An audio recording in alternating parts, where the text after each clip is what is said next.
বিসমিল্লাহির রহমানির রহিম। সুপ্রিয় শিক্ষার্থী, আসসালামু আলাইকুম ওয়া রাহমাতুল্লাহ।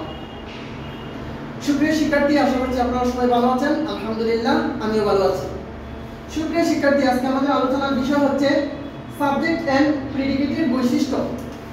সাবজেক্ট এবং প্রিডিকেটের বৈশিষ্ট্য। আজকে আমাদের লেসন 6 এ থাকছে সাবজেক্ট এন্ড প্রিডিকেটের বৈশিষ্ট্য। সুপ্রিয় শিক্ষার্থী, সাবজেক্ট সাধারণত বাক্যের শুরুতেই থাকে। সাবজেক্ট সাধারণত বাক্যের শুরুতে থাকে, যেমন I thrice, Rahima goes to school. I এই বাক্য হচ্ছে সাবজেক্ট, সাবজেক্ট বাক্যের শুরুতে, রহিমা হচ্ছে দ্বিতীয় বাক্যের সাবজেক্ট, যেটা বাক্যের শুরুতে।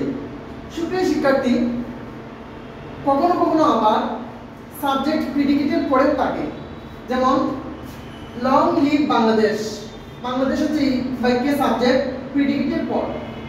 বাংলাদেশ দীর্ঘজীবী হোক।